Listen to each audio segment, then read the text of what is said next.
Pues tal como habéis podido ver en el programa, es para mí un placer presentaros a Elena Casaus, mi colega de AESEG. Ella hace poquito que se ha incorporado como directora de AESEG. La verdad que para mí es un honor presentarla ante vosotros. Y deciros que, bueno, que tenía la nada fácil tarea de sustituir a Ángel Luis y deciros que, bueno, que la conexión con Elena fue inmediata y que desde el primer momento ha demostrado sobradamente que está en el lugar correcto, y creo que tanto para ESEG, por supuesto, pero también para Fakim, por las sinergias que ya hemos comentado que tenemos, que va a ser una colaboración muy exitosa para ambos. Así que nada, sin más preámbulos, le doy la palabra a Elena. Un placer, Elena. Buenos días a todos y muchísimas gracias a Fakim por invitarme a participar en esta sesión de APIS Forum, que es la primera vez que participo en todo esto de Pharmaforum. Yo soy funcionaria de formación, vengo de la Administración Pública, siempre he estado en la Agencia del Medicamento, el Ministerio de Sanidad y también en la Consejería de Sanidad, pero bueno, es todo un reto, como dice, sustituir a Ángel Luis en AESEG. AESEG es la Asociación Española de Medicamentos Genéricos, como bien sabéis, que representa al 90% del sector en España. Somos actualmente la segunda potencia en producción de medicamentos en la Unión Europea, de medicamentos genéricos, con más de 30 plantas de fabricación. Damos empleo, entre empleo directo e indirecto, a más de 40.000 personas. Y habría que decir que 7 de cada 10 medicamentos genéricos de los que se dispensan en España se fabrican en España. Si bien es cierto la puntualidad que han hecho en relación con los principios activos, que esto vosotros sabéis bien cómo está la situación con las dependencias de Asia, China, etcétera. El título de la presentación lo quiero llamar así como con un principio activo hay muchas soluciones, porque el valor de los genéricos en la seguridad del suministro de los medicamentos críticos, que es un poco en lo que se va a centrar la ponencia, creo que es ahora lo que más está en boga y que el contexto en el que nos encontramos. Entonces, para esto la presentación se ha dividido como en dos partes. Una, en qué contexto europeo y nacional nos encontramos, y luego hablar un poco del sector de los genéricos en concreto. Bueno, como sabéis, a raíz de la pandemia del COVID en el año 2020, la Comisión Europea presentó una estrategia farmacéutica para Europa que tenía un triple objetivo: garantizar el acceso a los medicamentos asequibles, fomentar la competitividad y la innovación de la industria farmacéutica europea, y luego reforzar las resiliencias en las cadenas de suministro de medicamentos. Esto se aprobó en septiembre del año 2020 por la Comisión Europea. Y esta estrategia lo que reconoce es explícitamente la necesidad de mejorar la disponibilidad de los medicamentos críticos y esenciales, y por supuesto fortalecer las cadenas de producción de principios activos farmacéuticos dentro de la Unión Europea. Esto fue porque, desgraciadamente, con el COVID, y luego se ha visto en otras situaciones, Europa tiene una enorme dependencia de países terceros, fundamentalmente de China y de India, en el suministro de los principios activos que son esenciales y críticos para la seguridad y la autonomía estratégica de un país.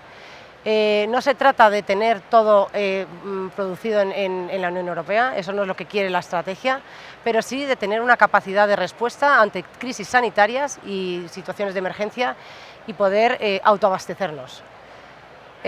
Por eso, en este marco, lo que se promueve es la relocalización de capacidades industriales, lo que en España más adelante vamos a ver han llamado la RECAPI, estratégicas, especialmente en sectores como el de los medicamentos y concretamente el de los medicamentos genéricos, por unos datos que ahora os voy a comentar. A raíz de esto comienza a movilizarse todo lo que son los medicamentos críticos, y la Agencia Europea de Medicamentos, con la colaboración de la Comisión, publica en el año 2023 un listado de medicamentos críticos. Luego se crea esta alianza de medicamentos críticos un poquito después de que se publica la lista, que es, es una declaración de intenciones que integra a todos los Estados miembros. En España está representada parte de la Agencia Española de Medicamentos y Productos Sanitarios y también el Ministerio de Sanidad. Y en 2025 se publica una propuesta de lo que será la ley o el reglamento, directiva, no sé en qué términos será, de medicamentos críticos. El objetivo de esta Critical Medicines Act es identificar y garantizar el suministro de medicamentos que se consideran críticos para la salud pública, estableciendo mecanismos de coordinación entre los Estados miembros, de mecanismos de financiación para que esto se lleve a cabo y la designación de qué serán los proyectos estratégicos industriales. Esto, ya os digo, acaba de publicarse y es una propuesta, o sea, todavía queda muchísimo camino por recorrer, pero es importante tenerlo en el radar y que nuestras instituciones que nos representan son la Agencia y el Ministerio de Sanidad. ¿Por qué es tan importante esto de los medicamentos críticos para el sector de los genéricos? Del listado de medicamentos publicado en 2023, que ahora se ha actualizado, estos listados son dinámicos, el último se ha publicado en diciembre de 2024, 9 de cada 10 medicamentos críticos son medicamentos genéricos. El mercado del medicamento genérico tiene esta doble cara. Por un lado, mueve volúmenes muy grandes, porque el 70% de los medicamentos dispensados son medicamentos genéricos. Sin embargo, en términos económicos, el valor del medicamento genérico tan solo no llega ni al 20% del valor de mercado. Eso ya nos hace ver que es una industria, un sector que tiene unos estrechísimos márgenes y beneficios. Papel estratégico fundamental de los medicamentos genéricos. Entre el 70 y el 90% de los medicamentos que se utilizaron en las UCIs durante el COVID eran genéricos. Y otro tema que preocupa es la cada vez menor entrada de medicamentos genéricos. Los lanzamientos en 2024 tan solo han supuesto un 3%, mientras que se van retirando, muchos por falta de rentabilidad. Se han retirado hasta un 12% de medicamentos el año anterior, genéricos. Otro tema que preocupa mucho a la Agencia del Medicamento, también a la estrategia europea, pero en España están muy volcados y de hecho fueron pioneros y el tema de los desabastecimientos se adelantó al listado de medicamentos críticos en la Agencia Española de Medicamentos y Productos Sanitarios. El 46% de los medicamentos críticos tienen un solo proveedor, lo cual es un riesgo continuo de desabastecimiento. Y el 83% tiene un proveedor principal. Esto quiere decir que las 2/3 partes de los desabastecimientos están asociados a un número reducido de productores, de proveedores que, bueno, son productores. Este informe entiendo que vosotros todos lo conocéis bien. Es un informe que a raíz de la publicación de la Estrategia Farmacéutica para Europa se publica en 2023. Es simplemente un análisis de la situación y de qué objetivos se deben alcanzar y de qué medidas se proponen para alcanzar estos objetivos para tratar de reducir reducir esta dependencia de la producción de principios activos farmacéuticos de los terceros países. Bueno, pues el objetivo del estudio era explorar las medidas que podrían potenciar la producción de principios activos farmacéuticos en la Unión Europea, para dar respuesta, como hemos visto antes, al tema de los desabastecimientos y a la dependencia de Asia, India y China. Esto es tal cual viene en el informe, este es el objetivo del estudio. Los principales desafíos que llega a las conclusiones el informe: primero, los altos costes de producción que supone en la Unión Europea por temas de personal, luego hablaré un poquito del incremento de los costes en materia laboral, costes energéticos, que vosotros bien conocéis, y las inversiones. La Unión Europea, todo esto es mucho más costoso que en los terceros países. También la falta de proveedores de las materias necesarias para fabricar estos principios activos localmente ubicados en la Unión Europea.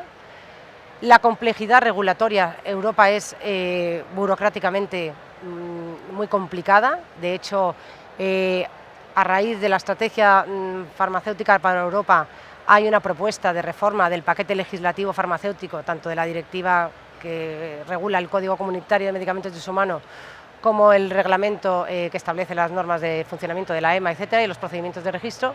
Y estas propuestas lo que pretenden es reducir esta burocracia y acelerar los procesos administrativos, porque se ha evidenciado que efectivamente Europa es lenta para esto. La escasez de personal cualificado para la producción y la fabricación de principios activos farmacéuticos. Otro desafío identificado es el impacto ambiental. Acabamos de tener aquí a Héctor Tejero, que nos ha estado comentando, y todas las normativas europeas que se están imponiendo, que son cada vez más desafiantes y que repercuten en los costes. Y finalmente, la falta de incentivos financieros y fiscales. Ahora hay todo un paquete de declaración de intenciones. Esto tenemos que trabajarlo, tenemos que movernos con las instituciones nuestras, porque bueno, está muy bien toda la teoría, pero esto hay que llevarlo a la práctica, y si no hay incentivos fiscales y financieros, no se puede desarrollar. Medidas propuestas, pues ante estos desafíos, estos incentivos fiscales y financieros, realizar alianzas estratégicas, tratar de incorporar todas las innovaciones tecnológicas a los procesos de producción, cómo hacer un balance entre las exigencias medioambientales y la parte económica y tener una sostenibilidad ambiental, la formación del talento, como hemos dicho, la simplificación regulatoria, criterios de priorización y las ayudas, pues ver si habría que establecer una priorización o cómo se concederían. Bueno, realmente es una hoja de ruta, es un documento que yo creo que para pensar está bien, y bueno, por eso lo he traído aquí. Las recomendaciones finales que hace es que no, la solución única, como decía, no es relocalizarlo todo en Europa, ¿no? Está bien que haya otros mercados, pero sí que hay que fortalecer nuestro mercado, enfocar esfuerzos en, sobre todo, principios activos estratégicos, que son los que derivan en este listado de medicamentos críticos, complementar los incentivos financieros con reformas estructurales. Lógicamente, si no hay un respaldo por parte de si no hay una reforma estructural en el país o una reindustrialización bien planificada, los incentivos financieros difícilmente podrán llegar a ningún lado. Y luego fomentar la cooperación europea para lograr economía a escala, o sea, es decir, compras a gran escala como continente o como Unión Europea. A nivel nacional, pues a nivel nacional, a finales de 2024 el Consejo de Ministros aprobó la estrategia de la industria farmacéutica para los años, bueno, 2024 ya fue en diciembre, o sea, 25, 26, 27, 28. Esta estrategia por primera vez ha sentado en la misma mesa de trabajo a 5 ministerios que están, bueno, pues Sanidad, Industria, Economía, Hacienda y Ciencia e Innovación, y a las principales patronales del sector. Está, bueno, pues Farmaindustria, AESEC, que somos nosotros, la Asociación de Biosimilares, por supuesto, AFAKIM, la Asociación de Bioempresas ASEBIO, la de Medicamentos Huérfanos AELMU y la del Autocuidado de la Salud, que es ANEF. Entonces, la estrategia realmente es una reproducción de lo que sería la estrategia europea. Se centra en estos 3 ejes que hemos hablado, ¿no? De la sostenibilidad, el acceso, el fomento de la innovación, y la parte 3 es la que quizá he traído aquí porque yo creo que es la que más interesa en este foro. Este eje está centrado en la competitividad, resiliencia y en la sostenibilidad ecológica de los ecosistemas industriales, pero lo que alerta sobre todo es sobre la creciente externalización, otra vez volvemos a lo mismo, de la producción, y propone medidas para revertir esta tendencia. Tengo que decir que esta estrategia es también una declaración de intenciones. Hasta ahora ha habido, creo que 3 o 2 reuniones de la comisión mixta, que es, pues eso, ministerios y patronales, pero todavía no se ha empezado a trabajar en nada. Está un poco parado porque hay otros temas en el Ministerio de Sanidad, como el anteproyecto de la Ley de Medicamentos y Productos Sanitarios, que está demandando mucho tiempo, y el personal, desgraciadamente, el Ministerio pues está un poco descapitalizado. Y entonces este eje 3, entre las medidas que se incluyen, está el impulso a la producción nacional de medicamentos esenciales, la coordinación de instrumentos financieros para apoyar a la industria y el desarrollo de la Reserva Estratégica de Capacidades Nacionales de Producción Industrial, el RECAPI. La RECAPI, es un tema que está desarrollando el Ministerio de Industria, que ahora hablaré un poquito más, pero bueno, tampoco hemos tenido ningún tipo de información adicional, y es otro de los objetivos que yo creo que tenemos que trabajar. Y miro a Mila porque AESEC y AFAKIM pues siempre han colaborado estrechamente, pero yo creo que ahora con este tema de los medicamentos críticos y la autonomía estrategia española, que es una prioridad para el Gobierno, creo que la colaboración es más que fundamental.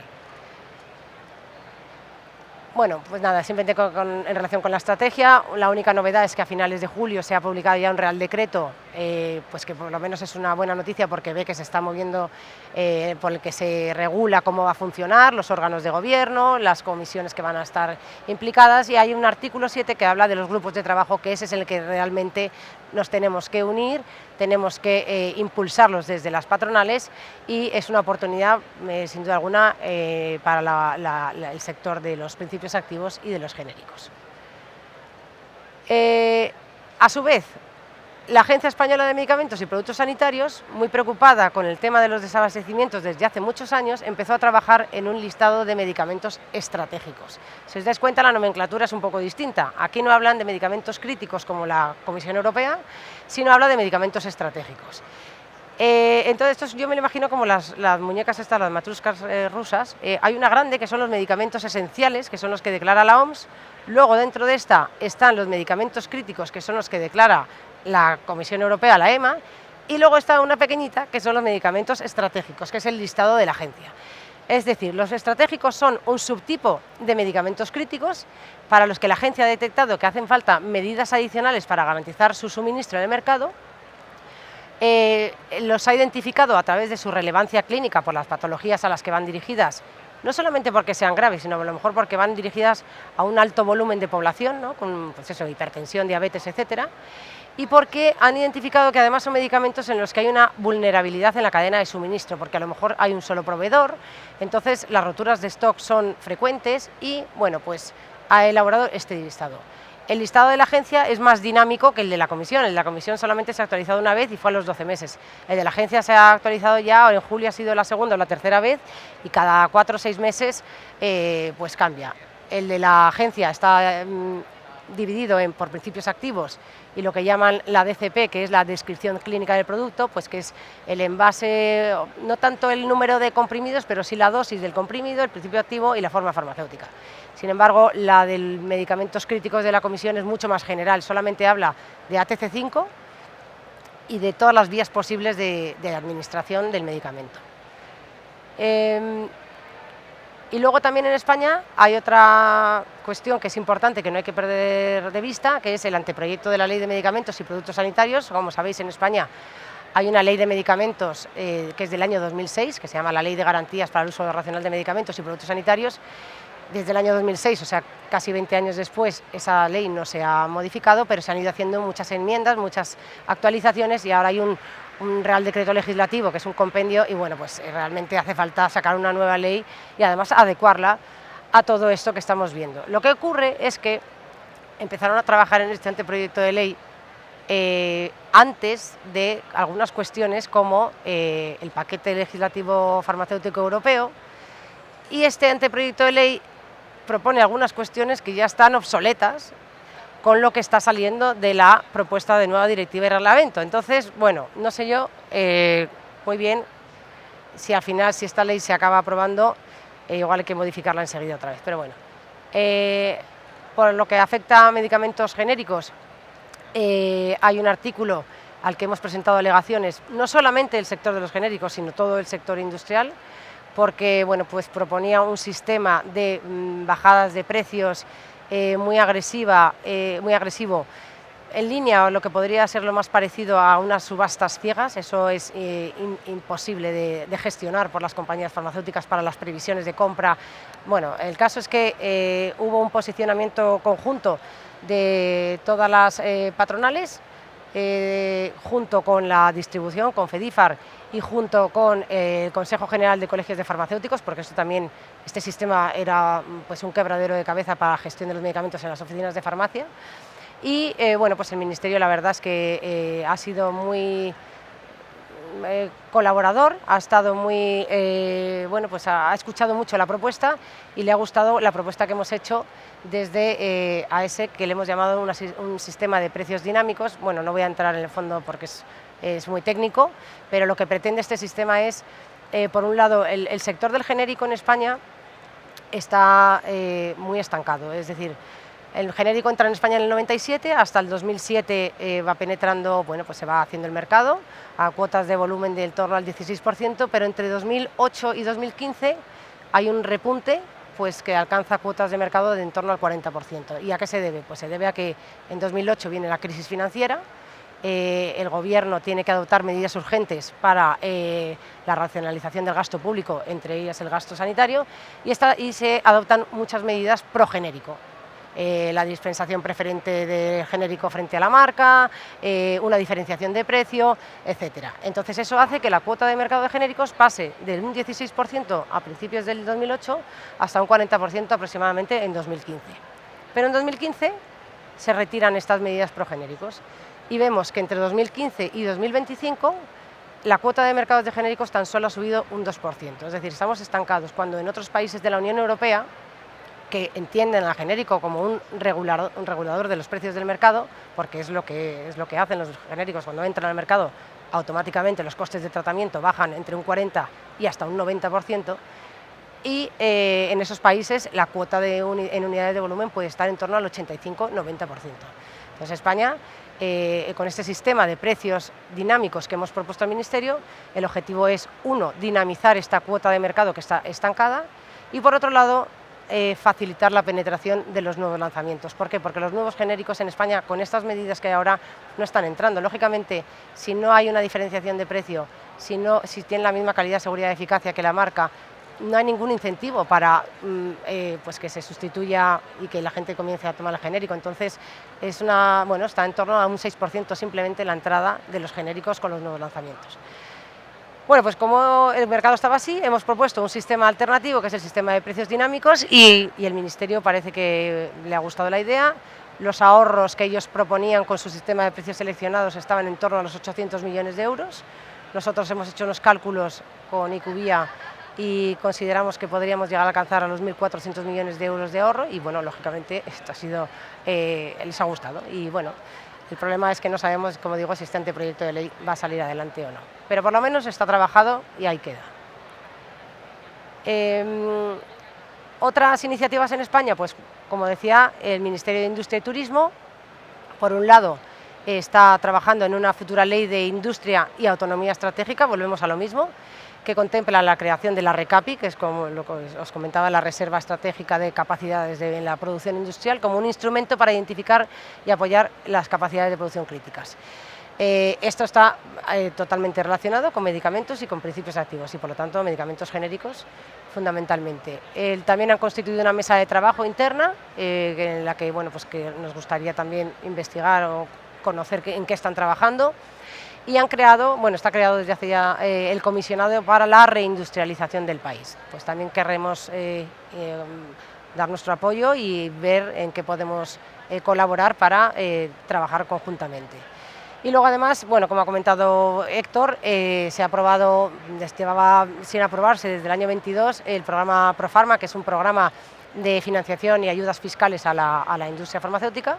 Y pues en este programa, como veis, las novedades es que esto es lo que había en el programa 21-22, pues se ha creado este apartado aquí, que volvemos a lo mismo: autonomía estratégica abierta, producción de principios activos y medicamentos críticos. Las compañías farmacéuticas que consigan, además, este apartado aquí, los puntos no tienen una ponderación como aquí, sino que son puntos absolutos, o sea, como que es más fácil conseguir que con esos puntos llegar a una puntuación más alta.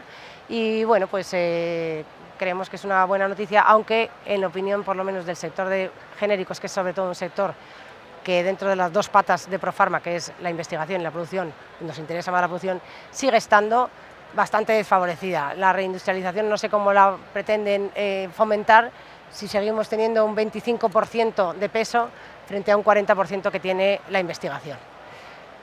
A lo mejor deberían plantearse hacer dos programas distintos, no sé. Como decía, el objetivo fundamental del Gobierno y la estrategia de la industria farmacéutica, que es la autonomía estratégica, y algunas pequeñas novedades que no vienen al caso. Y ya, pues hablar un poco del sector de los genéricos. Como os decía, es un sector que actualmente en España pues está estancada la cuota de mercado, pero que verdaderamente el genérico es... ¿Por qué existen los genéricos? Los genéricos los crea la legislación, los crea el regulador como un instrumento para dinamizar el precio de los medicamentos. Si no existieran los genéricos, un innovador, cuando pierde la patente, no tendría ningún interés en bajar el coste de tratamiento, ¿no? Eso lo hemos visto hace poco. Yo he estado trabajando antes en otros temas oncológicos, la lenalidomida, un medicamento que se emplea para muchísimos procesos oncológicos como el mieloma múltiple y que tenía un coste de tratamiento mensual pues de en torno a 2.500 euros y que había tratamientos para la gente que estaba en remisión y en mantenimiento que podrían estar en tratamiento hasta 10 años. La entrada del genérico ha liberado muchísimos recursos y esos recursos económicos se pueden destinar a financiar medicamentos innovadores, otras terapias como las terapias génicas, terapias celulares que vienen ahora con unos costes elevadísimos. Es decir, no es que el genérico ahorre porque el presupuesto en sanidad desgraciadamente es siempre deficitario, pero por lo menos se liberan recursos. Por lo tanto, es una responsabilidad casi social, diría yo, fomentar el uso del genérico. Lo que antes costaba tratar a un paciente en el año 2002 con simvastatina, ahora podemos tratar a 25 personas. Eso, aparte de liberar recursos para financiar nuevos tratamientos, lo que permite es hacer mucho más asequible esta accesibilidad a los tratamientos. Bueno, pues, ¿qué peculiaridades tiene? El sector del medicamento es un sector ultra regulado. La producción, sin embargo, es una producción que sigue las mismas exigencias que la producción de los medicamentos innovadores. Las GMPs son las mismas si eres una fábrica de genéricos que si eres una fábrica de innovadores y los estándares de calidad son exactamente los mismos. Sin embargo, el precio está con el sistema de precios de referencia muy regulado e incluso, es una paradoja, yo nunca lo entenderé cómo esto puede existir, hay un Real Decreto que regula el precio de los genéricos y dice, se establece un umbral mínimo de 1,6 euros, por debajo del cual no se puede comercializar nada. Y el punto y aparte dice, no obstante, si algún ofertante ofrece un medicamento por debajo de 1,6 euros, pues podrá ser financiado. ¿Eso a qué nos ha llevado? A que más del 50% de los medicamentos genéricos que hay ahora en las farmacias estén por debajo de 1,6 euros. Es que eso no da, no cubres gastos de producción. Y si a esos gastos de producción vemos cómo se están aumentando los costes laborales, ¿no?, en el sector químico, como bien sabéis. Pues todos estos, el transporte, la energía, el agua, la luz, todo esto va haciendo que los costes de producción aumenten. Por otro lado, como os decía, que están estancados o a la baja y hace que muchos comercializadores salgan del mercado y tengamos problemas de desabastecimiento, que es lo que ya la agencia viene viendo desde hace tiempo y está identificando qué medicamentos son susceptibles de estos desabastecimientos. Y luego nos vienen cosas como esta de la Directiva del Tratamiento de las Aguas Residuales Urbanas, que no tiene ni pies ni cabeza, o sea, no hay por dónde cogerlo. Por supuesto que nosotros apoyamos la limpieza de las aguas, pero la estimación que se ha hecho es un análisis totalmente desproporcionado y que no tiene ningún sentido. O sea, primero imputan solamente a la industria farmacéutica y a la cosmética, cuando ya hay un informe, el informe Ramboll, que se ha presentado a la Comisión, que se han detectado otro tipo de contaminantes. A mí me parece muy bien, o sea, está bien el principio de quien contamina paga. Bueno, pues eso es lo que hay que asumir, se asume. Pero no solamente contamina la industria farmacéutica y la cosmética, hay muchas otras industrias. Bueno, por no perder mucho el tiempo con esto, simplemente decir que estas consecuencias supondrían, la directiva, el problema es que ya está aprobada. O sea, la directiva ya está aprobada desde finales del año pasado y hay que implementarla de aquí a julio de 2027. Entonces, ha habido una serie de acciones a nivel de la Comisión Europea, tanto de Estados miembros como de compañías farmacéuticas, y lo que ha dicho la Comisión Europea es, bien, vamos a revisar los cálculos que hemos hecho. Por lo tanto, lo que creemos que puede llegar a pasar es que a lo mejor